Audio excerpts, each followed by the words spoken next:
Hey, ladies. Hello. Happy Friday or Friday, as they used to call it. Welcome to Black Women Making Money, the Friday session. Today is all about messy money topics. I hate when this happens. Hold on a second. Oh, boy. Yes. So, welcome to Friday. Yes. First of all, if you're listening to the replay, please put replay in the comments. That way, the Google algorithms can know that people are engaging with the content. Second, if you are not signed up for our email list, you want to be on the Black Women Making Money email list, bwmakingmoney.com. We are going to have sessions that we cannot have on YouTube. I'm going to announce them there, and we're going to get a Zoom or something like that to host those private sessions. Also, there's other content that I want to share with you that I don't necessarily want to put on the community tab. So definitely get on the email list, bwmakingmoney.com. I have no interest in starting a Patreon or anything like that, but I want to do some specific content that's like copyright sensitive and things like that. So if you're not on the list, definitely get on the list. All right, ladies. Also, thumbs up, please. Thumbs up the video. Okay. So, hey, dark and lovely. Hello. I hope you made it to Friday and you're having a good time. Today's session is going to be fun. This is messy money topics. There's all sorts of stories that I read that's like fun. We have two serious topics today, and then the rest of it is going to be very much fun. Selfish Love is in the building. I hope that you are doing well with tax season, my dear. I read an article and thought about you the other day. It was something about taxes and, oh, yes. The IRS is adding $80 billion, $80 billion to their budget. And they're going to be hiring like 33,000 people to help with complex audits of wealthy people and customer service. So that's why I thought about you, Selfish Love. Yes, welcome to BWMM Live Gang. Yes, and you saying, girl, I'm hanging in there. I don't envy you. I don't envy you. So, all right. So, what I'm going to do tonight is kind of show you some articles that I have been reading. The first one is serious. We're going to have some others that are messy topics, but today the jobs report did come out. The US economy added 236,000 jobs in March, and unemployment rate falls to 3.5%, which is very interesting because some of you have said to me, where are the jobs? What kind of jobs are out here? How can the unemployment rate be so low? Of course, they're not counting people who are underemployed. They're not counting people who are long-term unemployed, etc. But this rate is still low. And you all know our good friend Jerome Powell over at the Fed is trying to get inflation down. So if inflation is still causing problems and the unemployment rate is still this low, watch out. Watch out with regards to the Fed rate going up, which means that the unemployment rate is going to go up as well. But they're saying here roughly that the March jobs report showed hiring slowed last month, but likely not by enough to ease pressure on the Federal Reserve to raise interest rates in its effort to slow inflation. So, non-farm payrolls were 236,000. Unemployment rate was 3.5% versus 3.3%. Average hourly earnings month over month were up to 0.3% versus 0.2%. So people are, they say, making more money. And then average hourly earnings year over year were up 4.2% versus 4.6%. So that is the word for today with regards to the jobs report. Leisure and hospitality gained the largest number of jobs, 72,000 new workers. Temporary health services grew 65,000 workers. Labor force participation rate also ticked higher, so more people are looking for jobs and participating in the labor force, rising to 62.6% from 62.5% in February. So this is kind of interesting to me because what we're saying here is that 38% of people are not participating in the labor force. So the question is, what are they doing? We know some are stay-at-home moms. They have the hardest job out there. So I definitely, like I consider them part of the labor force because they are actually doing work. But, other people are not participating in the labor force. So over the last 6 months, the US economy has added an average of 334,000 jobs each month. Um, for Friday's release, markets are now pricing a 67% chance the Federal Reserve raises rates by another 0.25% in May, up from 50-50 odds of a hike on Thursday ahead of the numbers. So remember, ladies, we had this conversation about Jerome Powell, and we said, so no, what was it? Congress said that for every 2% of inflation that they want to bring down, is going to increase unemployment by 3.6%. So be prepared for 7 to 10% unemployment. They are basically putting the odds on that the rates are going to be raised again because the economy is not cooling off enough.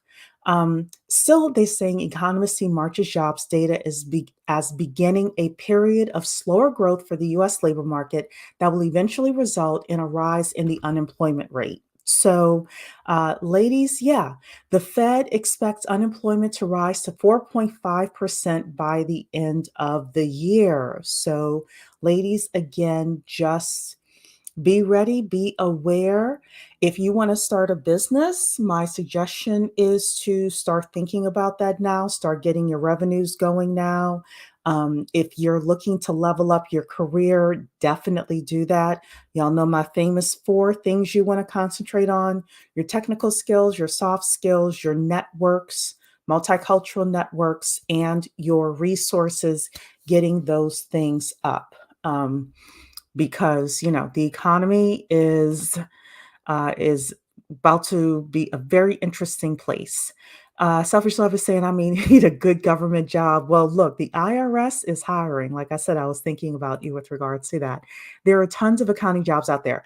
Very true, and there are more accountants needed because there are so many accounting jobs. So, ladies, if you are looking for a good field to get into, accounting, tax preparation, all of that. My mother is a bookkeeper. She stays busy. So you can get into accounting. Um, hey, Rose, good to see you. Thanks again last night, Rose, for being my co host. And several other women from the channel came and talked about them being from different parts of Africa and sharing their views with regards to what's happening in Africa as well. So I really want to thank you for educating all of us with regards to what's happening in Africa. And I definitely want to, say to all of my ladies from Africa that I love the fact that you all are educating me about, things happening within the infrastructure and the electricity and the brownouts and blackouts and things like that. So wanted to say hello to you for that. Rose is also saying, I have some concerning questions. They say our money is being digitized and consequently, we will have no control over our money. Why don't we come back to that on another day? I do know quite a bit about that, but I want to put it together in a succinct response with regards to that. It's not something that I think you have to worry about short term. So we love having you here, Rose, definitely. Are you doing another live tonight? Yes. Selfish Love, I am going to be on with the credit solutionist, Victoria, and Mentor Shelley. We're going to be on the Credit Solutionist channel, and we're talking about Black China and how Black China is going to be profiting from her getting her butt fillers out and things like that. So if you want to come, you want to gossip, but still get some money and credit lessons with regards to uh, using Black China as a, we call it a case study, then yes, I will be over there. So, all right, ladies, let's get into a little bit of gossip. The first thing is, I told you that Beyonce is out. Beyonce is out. What do I mean by that? Well, turns out that Ivy Park actually is out. So I did a story a couple of months ago about the fact that Ivy Park was costing Adidas like a ton of money. I asked you all if you were buying Ivy Park. Nobody was buying Ivy Park. It's very interesting because Beyonce can, I guess, sell music. I don't know how her last couple of albums did, but I guess she's selling music.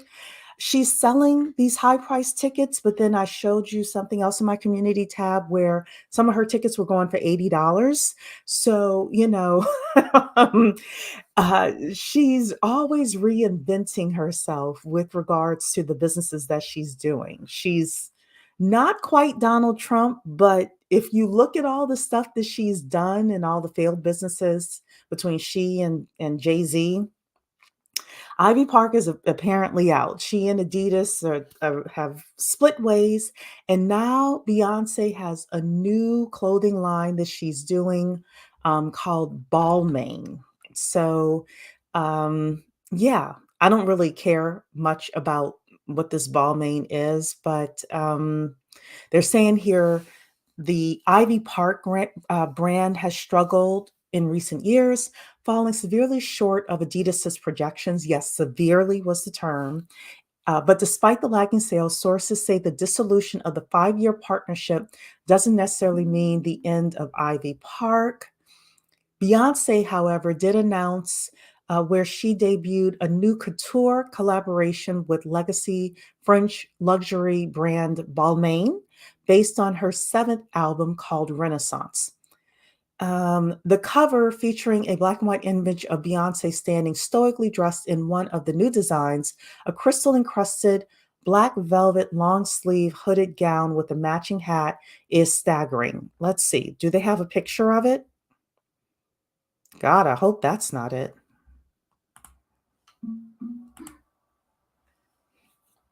This cannot be it. Oh my God, that's ugly. Are you all seeing this? Let me take this off here. Did you all see this? That is like, are you all, oops, let me do this then. This is supposed to be the designs. Okay, yeah, she's gone from bad to worse. You're right, hideous. It's like, can we just get some jeans and a cute t-shirt and some earrings, you know, some bracelets, some shoes. Like Jessica Simpson did it right. If you ladies know Jessica Simpson has her little shoe line. You go in a DSW. They're uncomfortable to me, but a lot of girls like the Jessica Simpson shoe line, right? Or Jessica Alba has the Honest Company. Beyonce just can't seem to get it right. I don't know. Like with Beyonce, I don't like her fashion sense. I know people praise Beyonce, they love Beyonce, blah, blah, blah, but I don't know anybody who wants to, like, walking around wants to dress like Beyonce. You're saying there's salt on my precious eyes. I know. Um, Let me see here. Uh, you're saying here, I don't care either. Everybody and their mother has a clothing line. It's boring. Yes, it is boring. It is very boring. I wish she would do something different. Uh, Ivy Park is out because we live in an influencer world and people are used to having community and interaction around products. This is why Fenty is successful and Ivy Park is not. I agree with that. And people want to dress like Rihanna. Rihanna actually has great street fashion. Beyonce doesn't, in my opinion. Hey, India. India's laughing. Those designs are not for the market. I think it is high fashion collab. Yeah, but the whole point is she has regular schmegular fans. And, she's still one of the top grossing female celebrities out there, for female musicians out there, irrespective of race, right? She, she's international. She should be able to pull a strong type of business that has some sort of consumer products tied to it. So Jessica Simpson stuff was pretty good. Yeah, it was. It was. I know a lot of people who love the Jessica Simpson shoes. The arrogance. Yeah. I don't. She can't sing. You know what? I don't think she necessarily has the best voice either. I like Destiny's Child back in the day. I like the songs of Destiny's Child, and I like the way that she and Kelly and Michelle is okay, but how they blended together and things like that. So yeah, but no, I stopped listening to Beyonce after the Crazy in Love album. Beyonce fashion style has always been soulful. And you have the laughing emoji there, like, yeah, okay. Her fans and Black women are definitely not her target audience. Yes, and I have a few pairs of Jessica Simpson shoes. Yeah, yeah. I think Rihanna's prettier. I think so too. Yeah, I like Destiny's Child better, So, okay, so then let's move to the next thing, and that is a $35 million purplish pink diamond. Let's see here if they have this is this is the picture of it, ladies. This is the picture of it. The $35 million diamond encrusted um, pink diamond. I think it's okay, you know. It's set to go at auction. They're thinking 35,000. It's 10.57 carats, purplish pink diamond. There's this going to go on sale at Sotheby's.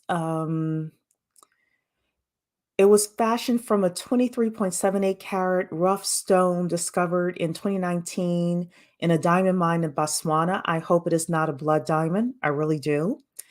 This diamond is internally flawless, as graded by the Gemological Institute of America, blah, blah, blah. Sotheby's and experts think there is a chance bidding for the diamond, which is expected to surpass 35 million, could challenge the record of the 57.7 million fetched by the Williamson Pink Star Diamond, which was sold at the October 2022 Sotheby's auction in Hong Kong. So blah blah blah blah blah. Yeah, I'm not impressed with it, but I wouldn't spend money on that. You're saying soulful is Southern term for dated. Yeah, it's definitely dated. Yes. And meanwhile, people are homeless. You are absolutely right. And it's ugly too. And I hope it's not a blood diamond. I really do. But, you know, I saw for most of these articles today, I just saw the headline and read the first couple of sentences and just kind of threw it in here. So the next article, this is semi-serious. The number of Hispanic households will skyrocket by 2040. Number of Hispanic households, and really they mean homeowners, are going to skyrocket by 2040. So let's read through this here. Is saying Hispanic households face substantial structural barriers to home ownership, including equitable access to credit, down payments, and opportunities to build wealth. Sounds familiar, right? We as Black people say the same thing.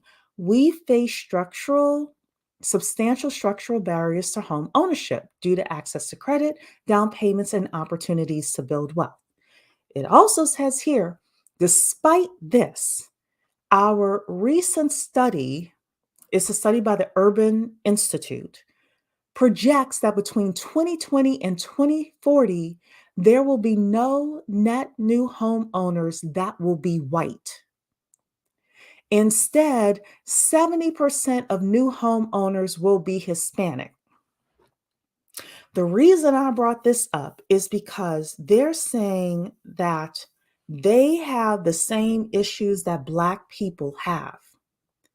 Yet, 70% of new homeowners are going to be Hispanic between 2020 and 2040. This is huge economic news because there's going to be a lot of shifts with regards to the real estate industry, who they're targeting, how they want to get people into housing, how they want to get people into home ownership. Home ownership is one of the best ways to build wealth in this country. Part of the reason why they're expecting Black people to get to zero net worth by 2053 is because of this. We're not competitive overall. Overall, we're not competitive. So when I read this, I thought, interesting.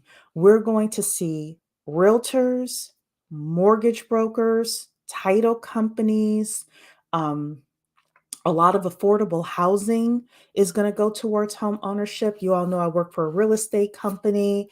We're looking at some of the grants that are coming out to deal with the affordable housing crisis. They want people to be homeowners. The US government does, as well as the banks. So, yeah, I mean, this is a big thing. If you are in the real estate industry, you may want to brush up on your Spanish. You might want to think about doing some Hispanic outreach, et cetera, et cetera. Hey, Mocha Mommy. It's lovely, Diamond, but I would be insecure. I understand that. I'm sure that somebody is either putting it in a safe somewhere or in a safety deposit box, or if they wear it out, then they will probably have security with them. Definitely. You're saying, how are we going to plan the heist? Yes, we are law-abiding citizens. If I'm going to do a heist, it wouldn't be for that. It wouldn't be for that at all. I believe it. Many Hispanics are white. Yeah, so in this instance, they're separating white from Hispanic white. And they're saying 70% of new homeowners are going to be Hispanic. So they mean Latino. Because they are united and they have representation in important places. Yeah, they're playing the game right. So I always talk about us on individual bases, what we're able to do as we see these trends. Because if we see these trends and we bitch about them and nothing changes in our personal lives, then it is a waste. However, if I see this trend and I'm in real estate, or I know that there are other opportunities coming, then my question is, how can I wedge myself into those opportunities? Is there a Hispanic chamber that I can join? I joined the Asian American chamber at one point. They were nice. They were nice to me. A whole bunch of Chinese and Korean and Southeast Asian people, perfectly fine. Yeah. Um, yeah, Texas is a big state for Hispanic ownership. Typically, they help each other. Very true. My husband and his brothers all served and used VA loans to help each other and family members as well. Yeah. Maybe you need a Hispanic husband. Some of the ladies that are in here, not you, Mocha Mommy. They back each other while Black people are busy flossing and competing. Such people can't survive. Very true. They also partner with each other to purchase homes. A coworker told me that 3 or 4 of them came together to purchase home. Yeah, absolutely. So look, you may need to wedge yourself in there if you are trying to purchase your first home. Maybe they become your de facto family. Bilingual interior designer. Hey, Kitty in the city. Yeah, perhaps. Oh, y'all saying more in here. Um, yeah, buying a home in El Paso outside of Fort Bliss paid us well. Yeah. All right. The next thing, this is more of a somber article here, but I felt that it was important and I didn't know where to put it, so we're putting it here. This is in regards to us glorifying other cultures of people. We tend to do that as Black people, especially Black women. We tend to say this group of men is better and that group of men is better. And, oh, Black men suck, but the Asian man is better. I'm here to give you this article as a way to just kind of think about things that there are women struggling and suffering all across the world. So, this is saying here a sharply dressed Japanese man with a self defense briefcase has made a living in night moving, helping battered women disappear without a trace. So, Naoki Iwabuchi specializes in a peculiar business, helping battered women disappear without a trace. He carries a discreet self defense briefcase that opens up into an armored plate. Night moving is sloppy and there's always trouble, he told the South China Morning Post. So, this article basically is about women being battered in Japan, and this guy who the name that they gave is not his real name. They wanted to protect his identity, which I very much agree with. But the fact that um, he is helping these women move out of very bad situations. It's saying in here in 2021, about 80,000 people were reported missing in Japan, according to Statuso. Of these people, many of them chose to disappear because of debt, to escape domestic violence, or just to start over elsewhere. Um, his business is one of many that helps people, particularly abused women and victims of stalking, disappear from society and travel to a safe place. It is a job full of risk and danger. He carries a discreet black self defense briefcase with him at all times, which opens up into a shield with a layer of armor inside of it. He also travels with a retractable baton like device, which he says he uses for protection. So, yeah, he started his business 16 years ago after finding out that there was an increase in women facing domestic abuse who just couldn't run away. He decided to step in and help them disappear. So, 90% of his clients are women, 10% are men. And now the number of people seeking to disappear is up to 3 times more than what it was before COVID 19. So, COVID 19 exacerbated this issue in Japan. And his services can cost anywhere from 2,000 to 20,000 per job, depending on the risk and complexity of the extraction. So, yeah, I'm going to do a show at some point about this just because, again, we tend to, as Black women, think that every other group has it better than us. And with regards to our numbers, they do. However, women all over the world are suffering and struggling as much as we are. And, some of them a lot of them have to suffer in silence. So when I saw this, I thought, yeah, this is great that he is helping these women. Many women across the world are suffering. He would have a lot of business in America. He is needed, definitely needed. Does he offer classes? I have no idea. Yeah, he is a hero. Hey, Nia, he needs to come to America. Yeah, absolutely. Domestic violence and murder skyrocketed here as well during COVID. Yeah, yeah, it really did. Um, so, next thing. All right, so we're lighting up, y'all. Y'all, before I show you this, how many of you ever heard of the movie or watched the movie Snakes on a Plane? How many of you ever heard of the movie or watched the movie Snakes on a Plane?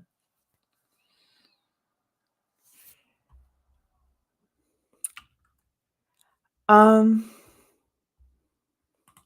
Hey, Lucy, I don't recognize you. I definitely always add context and nuance on my channel. As things get worse economically, we need to be on the lookout, ladies. Yes, we do. Yes, we do. American Black women are in these situations as well, just with men with fewer resources. Absolutely. And we tend to have fewer resources as well to get out. Okay, so Rose is saying she thinks she saw snakes on a plane. Y'all, there was a real life snakes on a plane. There was a real life snake on a plane. Cobra spotted under seat of South African plane startles pilot and passengers mid-flight. I don't know about you ladies, but I would have been freaking out. I might have been inclined to pull the emergency exit. I do not like snakes. Y'all, it's coming from the baggage area. Up at the top, the baggage compartment. Oh my gosh, I would be freaking out. Did you all see that? Stop that. It has an ad here. When I saw it, I literally freaked out. Oh my gosh. No to all of the snakes. Yes. Jay. Oh my goodness. Yes. It was like, I'm like, what is that? And the pilots safely landed. I think they had to do an emergency landing. Um, yeah, they did an emergency landing after discovering a highly venomous cobra hiding under his seat. Oh my God. Imagine you're the pilot and you have a venomous cobra. Imagine you are one of the passengers and the pilot has a venomous cobra hiding under his seat. I mean, oh my gosh. I don't know if I'd ever get on a plane again. Yeah. Thank goodness for co-pilots. Yes. And it was emergency landing. So it's not like you put that thing on autopilot. It was venomous. Whomever brought that cobra on, I think I read that this area in South Africa has a lot of cobras just running around. I don't think anyone brought it on from what I remembered reading, but yeah. I don't like snakes, but I would kill them. Gardening in Texas makes you tough. Girl, I would put you in front of me, selfish love. I'd be like, "Here, go." I'm rooting for you. La. Oh, yes. Please keep it clean. Hi, Miss V. Hello, hello, hello. All right. The next story that I have for you is a survey. Americans spend $600 to attend a wedding in 2023. It was 600 and something dollars. Let me see how much it was. 600 $646. Yes. Okay. How much money have you ever spent to attend a wedding? We're not saying that you are a bridesmaid. We're not saying that you are, you know, the sister of the bride or someone deeply special. We're just saying you have your butt in the seat to go to a wedding. Average, you're spending $646. You're saying you spend zero. I understand that. I might buy you a $30 to $50 gift. That's about it. And if your register has super expensive stuff, Cherie will buy you a card, put a little $50 gift card in there, and call it a day. Call it a day. So let's read this here. This is from a survey here from Bankrate. Weddings can be costly, blah, blah, blah, inflation, et cetera, et cetera. Roughly 6 in 10 or 62% of this year's wedding attendees have at least one financial concern. Nearly 4 in 10 say they'll be more conservative with their spending due to the state of the economy. And nearly 1 in 5 or 21% believe that wedding attendance costs will strain their budgets. Also, 18% will take on credit card debt to be able to attend. So now what we're doing, 18% of people is going into credit card debt in order to attend somebody's wedding. I like you, but I don't like you that much. No, no, no. Mm-mm. And if that person is a real friend, you should be able to say to them, hey, look, I'm not going to be able to attend, or I can attend, but I'm not going to be able to bring you a gift, blah, blah, blah. But no. Millennials and Gen Zers who are more likely to attend and spend at weddings are feeling those concerns at higher rates than older counterparts. Well, part of the reason is because millennials and Gen Zers are at the age where all their friends are getting married and they feel obligated to go, et cetera, et cetera. People talk a lot about how expensive it is to organize a wedding, but sometimes the cost of attending is understated. It really adds up. So here they're saying the key insights to the cost of wedding season. So roughly a quarter of Americans plan to attend a wedding this year. 27% of US adults plan to attend or have already attended at least one wedding in 2023. Um, let's see here. Wedding attendance costs are adding up. The average wedding guest plans to spend an average of $611 per wedding this year. Wedding guests plan to spend a total of $456 on travel and accommodations, $321 on gifts, and $274 on attire and grooming just to go to a wedding, y'all. Uh, so yeah, yeah. Um, you all are saying uh that last wedding I went to was when I was 6 or 7, and your mom spent money on it. Oh my goodness. I'm not spending my money on meaningless things. I'm not. Look, if I can't afford first of all, I'm not buying any new clothes to go to your wedding. So that's out. My gift budget is up to $50 for people. And I'm not getting on a plane to go to anybody's wedding. I'm just not doing it. Not doing it. I don't use credit cards myself, so I definitely won't be using my credit card for anyone else. Yes, trying to keep up with the Joneses. I have a white BFF that has spent thousands attending 10 weddings. I think that's normal for Caucasians, honestly. Look, if she can afford to do it, great. I know a lot of white people who cannot. They're living on credit as well. So, but yeah, if she can afford to do it, definitely more power to her. Thank God I have a small social circle. I know, absolutely. Okay, ladies, just a couple more articles that I have here for you. So this, you'll have these websites that'll have questions and people will respond to the question. So this is a good one. As a police officer, what is one instance where you couldn't decide whether to arrest someone or let them go? So there was a really good answer that was down here that I want to highlight for you. This one here, NYPD. Once my partner and I responded to a call of a shoplifter. It was a 16-year-old girl who had stolen a scientific calculator. We called her dad and he began crying for shame over the phone. He said that she had SATs the next day, and despite him working very hard to support his family, he could not afford the calculator.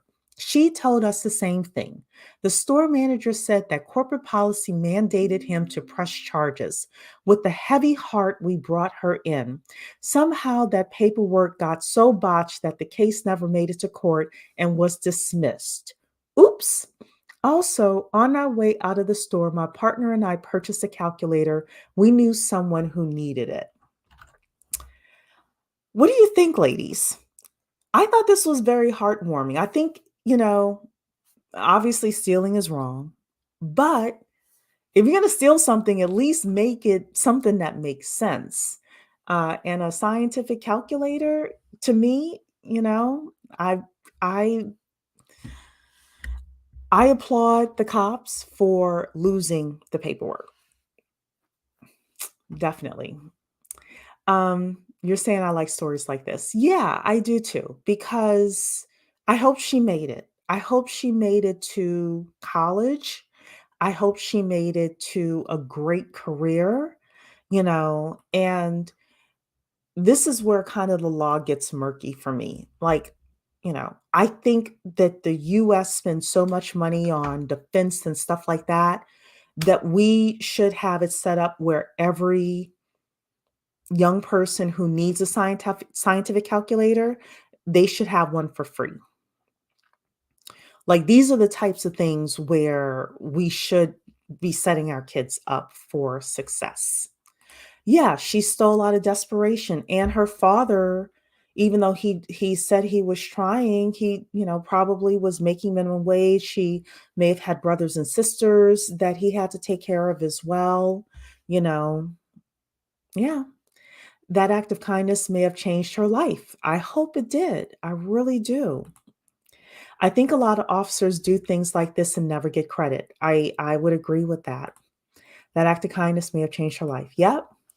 Okay, couple of additional things, and then we are going to be done for the day.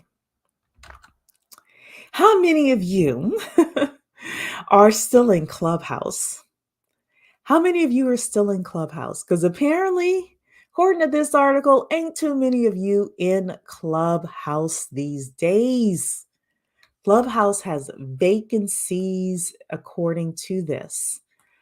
Clubhouse has outlasted its copycats, but should keep the champagne on ice.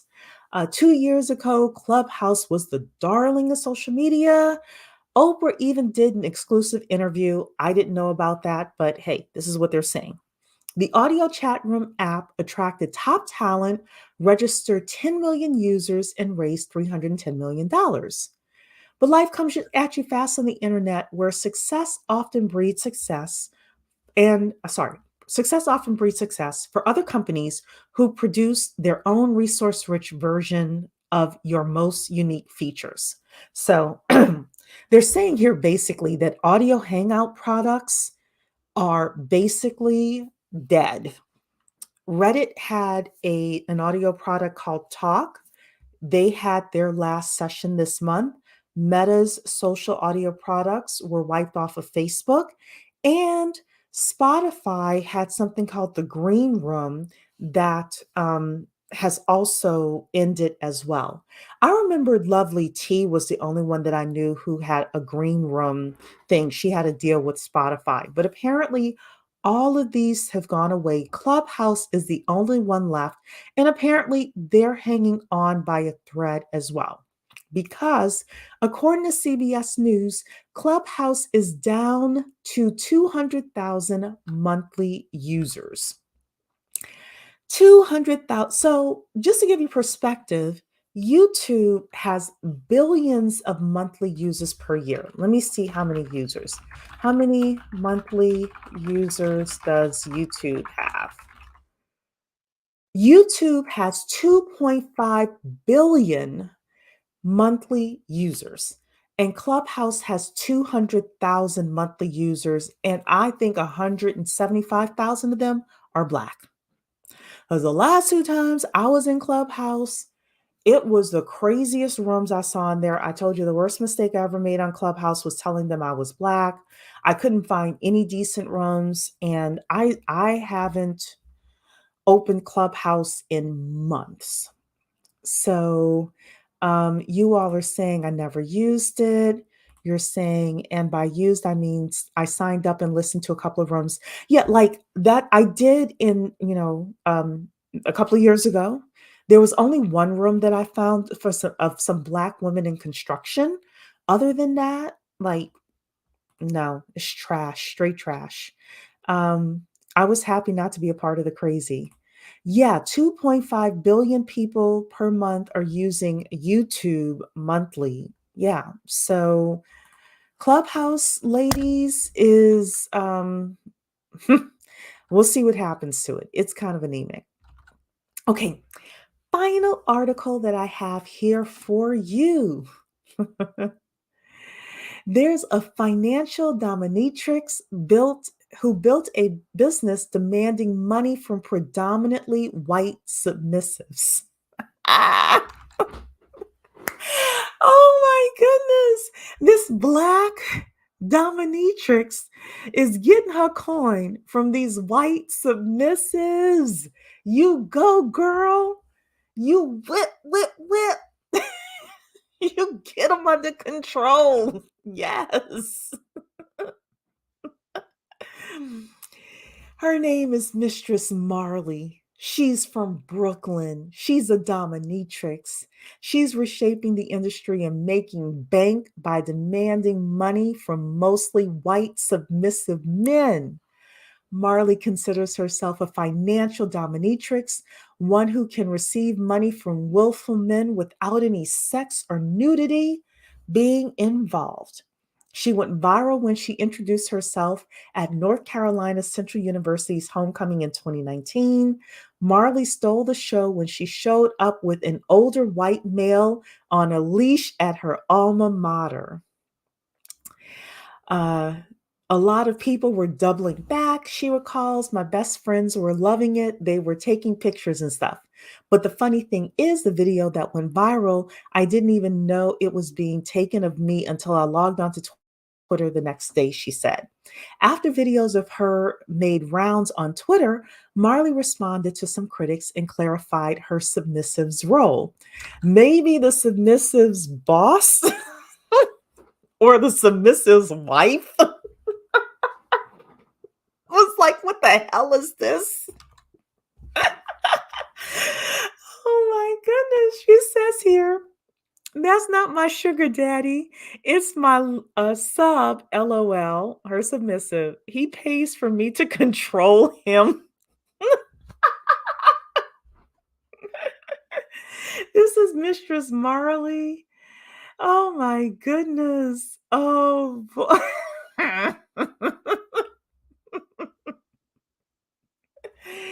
The tweet summed up how Marley makes a living. She can demand submissive men or subs, as she calls them, to give her money to control them. For the leash session at her HBCU alma mater, Marley made $800 to walk the man on a leash for 2 hours. Anyone who knows the first thing about dominatrix culture knows that it consists primarily of people who enjoy being told what to do or being controlled. With it being a new age where social media and apps rule the world, Marley can get willful men to send her money with little or no contact. Marley's subs get turned on by sending her the money she demands. And yes, most of her clients are white men. Well, that's because white men have the money, so that makes sense. They're repeating themselves here. Marley can make $400 an hour letting men rub her feet, $800 an hour spanking her submissives, or $500 an hour watching a man dress up like a woman and verbally berating him. People have their weirdness. Okay. Her business has gotten so lucrative that Marley now co-owns her dungeon in East New York, Brooklyn. You go, girl, because that owning property in Brooklyn is expensive. So good for good for her. This is her picture.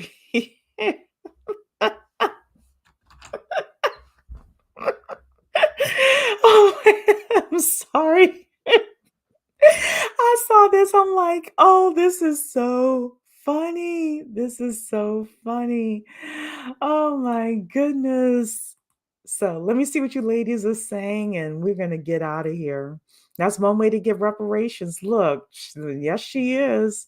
Look, if I had the talent for it, I might do it myself.